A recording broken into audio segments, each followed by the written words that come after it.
स्त्री म्हणजे चंद्राची कोमलता आणि सूर्याची तेजस्विता. तिच्या प्रत्येक पावलात सृजनाची गाथा आणि जगण्याला नवा अर्थ देणारी कथा.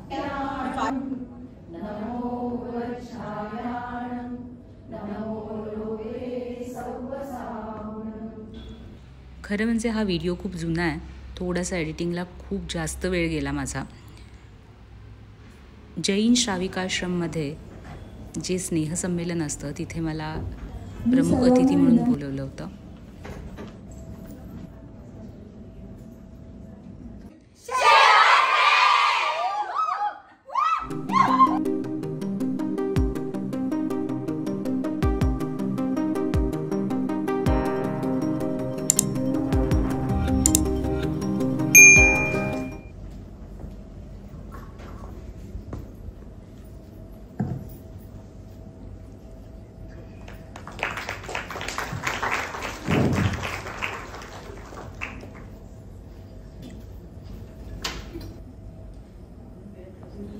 स्मिता धीरज पाटील. मी यूट्यूबर आहे आणि प्रोफेशनल आर्टिस्ट आहे. यूट्यूब, इंस्टाग्राम आणि फेसबुकवर मिळून आपले 2 लाख फॉलोअर्स आहेत. आणि आज दक्षिण भारत जैन सभेच्या जैन श्राविकाश्रमाच्या वार्षिक संमेलनाला तुम्ही मला आज इथं आमंत्रित केलं, याबद्दल सर्व मान्यवरांचे शतशः आभार. स्त्री ही केवळ जीवनाची जननी नाही, तर ती प्रत्येक क्षेत्रात यशाचे शिखर गाठणारी आणि समाजाला दिशा देणारी प्रेरणादायी शक्ती आहे. तुम्ही इथे छान शिक्षण घेत आहात. उद्या तुम्ही सुद्धा या प्रेरणा ठराल याची मला खात्री वाटते, कारण त्यागाची सुरुवात तुम्ही तुमच्या कुटुंबापासून दूर येऊनच केली आहे. प्रत्येकात असं सामर्थ्य असतं जे जग बदलेल. मी काही भाषण वगैरे देणार नाही, पण आपण थोड्या गप्पा मारूया. महिलांच्या सक्षमीकरणासाठी सुरुवात आत्मविश्वासाने होते.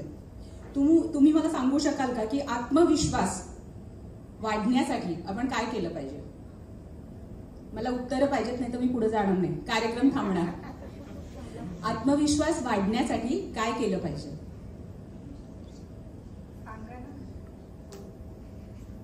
तिथून बसून सांगा, उभारायची पण गरज नाही. बोला.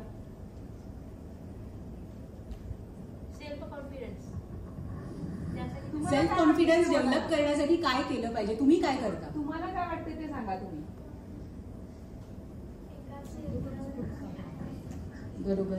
आणखी 1-2 उत्तरे येऊ देत. Very good. आणि व्हेरी नाईस. ओके. तर सगळ्यात महत्वाचं म्हणजे स्वतःवर विश्वास ठेवायचा. पहिला, तुम्ही स्वतःवर विश्वास ठेवला नाही तर कोणी तुमच्यावर विश्वास ठेवणार नाही. दुसरी गोष्ट म्हणजे स्वतः काही नियम बनवायचे दिवसभराचे. तुम्ही काय करायचंय तुम्हाला, किंवा तुम्हाला आयुष्यात काय करायचंय याबद्दल, तेव्हा तुम्ही पुढे जाऊ शकाल. सगळ्यात महत्वाचं एक्सरसाइज, मानसिक आणि शारीरिक स्वास्थ्य सांभाळणं हे खूप महत्वाचं आहे. नकारात्मक लोकांपासून खूप लांब राहायचं. मी नुसतं लांब नाही म्हणत, खूप लांब राहा. आणि सगळ्यात महत्वाचं, वेळेचं बंधन पाळा. शिक्षणाचं महत्व हे मला तुम्हाला सांगायला नको, कारण आय नो मी प्रत्येक मुलीला हेच सांगत असते की इतकी तयारी ठेवा की महिन्याचा स्वतःचा खर्च तुम्ही स्वतः काढू शकाल, कारण कधी कोणती परिस्थिती येईल आपण सांगू शकत नाही. दुसरी गोष्ट, नेव्हर फॉलो द क्राऊड. स्वतःचा मार्ग स्वतः बनवा. एखाद्या गर्दीला फॉलो करण्यापेक्षा स्वतः एक भूमिका घेऊन स्वतः रस्ता बनवा. तुम्हाला माहिती आहे इथपर्यंत यायला मला कशाची मदत झाली? कोणी सांगू शकाल? आता यूट्यूब मी जवळजवळ 6-7 वर्ष झालं करतेय. यासाठी मला कशाची मदत झाली? एक उत्तर कोणी सांगू शकेल? कशामुळे मी इथेपर्यंत पोहोचली असणार? ते आहेच. आणखी निर्लज्जपणा. कारण वयाच्या 30 नंतर जेव्हा आपण मोबाईल घेऊन असं पुढे जातो रेकॉर्डिंग करायला, लोक बघत असतात ही काय करायला, काय चाललंय असतं ना. होतं. तुम्ही साधे फोटो सेल्फी काढताना किती लोक बघतात. तर 6 वर्ष झालं मी हे करतेय. जेव्हा मी घोडावतमध्ये पण जेव्हा लेक्चर द्यायला गेले, घोडावतमध्ये मला तुमच्यासारख्याच विद्यार्थिनींना लेक्चर द्यायला बोलवलेलं, MBAच्या स्टुडंटसाठी ब्लॉगिंग लेक्चर. त्यांनी मला 1 महिन्यासाठी एक गेस्ट लेक्चरर म्हणून बोलवलं होतं. तर तिथं पण मी हाच प्रश्न विचारला होता आणि त्यांना हे पटलं. कारण सगळ्यात अवघड असतं ते पुढे जाऊन व्हिडिओ काढणं. म्हणजे सगळे बसलेत आणि तुम्ही पुढे गेला आणि व्हिडिओ काढणं हे सगळ्यात अवघड आहे. त्यानंतर आणखी एक मी पॉइंट सांगते, तो म्हणजे लैंगिक समानता व सन्मान.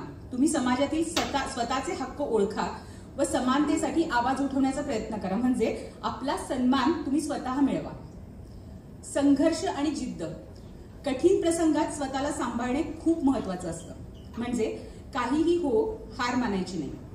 प्रेरणादायी विचार वाचा, व्हिडिओज बघा, पॉझिटिव्ह राहा आणि पॉझिटिव्ह लोकांसोबत राहा. मी 2दा तुम्हाला सांगितलं की निगेटिव्ह लोकांपासून लांब राहा आणि पॉझिटिव्ह लोकांसोबत राहा. ह्यात वयाचा कुठं संबंध नाहीये.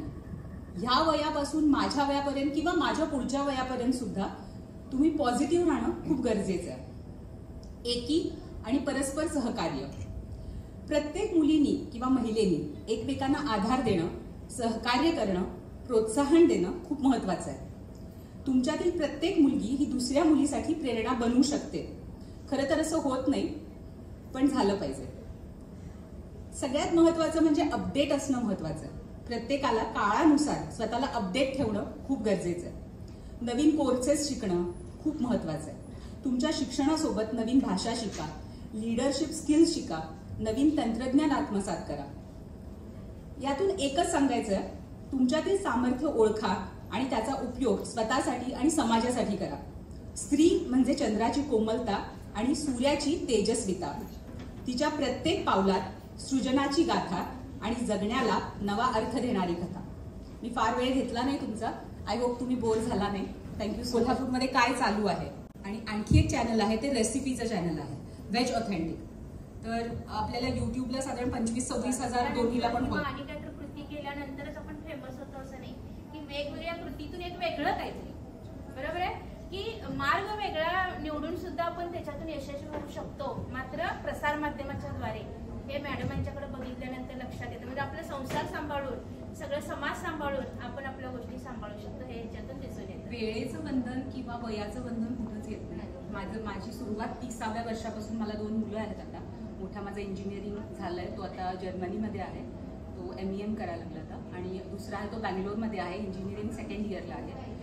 मला मुलं झाल्यानंतर मी हे चालू केलं. असं कुठंही नाही की वय असेल त्यानुसार आपण वागावं किंवा असं काही नाही. तुम्ही वयाचं बंधन न पाळता तुम्हाला जे हवं ते तुम्ही करू शकता. कार्यक्रम छान झाला. सगळी गाणी मी पोस्ट करू शकत नाही कारण कॉपीराईट येऊ शकतं आपल्याला, पण जेवढं जमेल तेवढं मी अपलोड करते.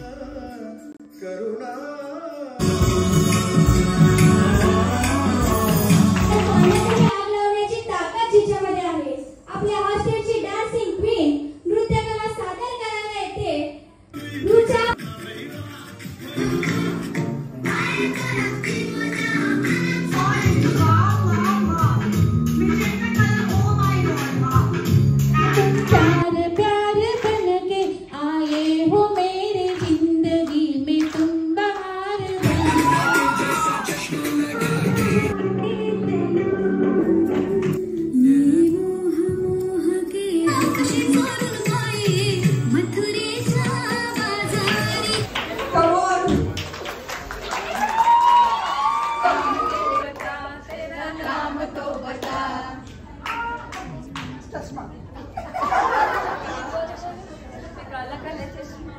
गोरे गोरे मुखड़े पे काला काला चश्मा.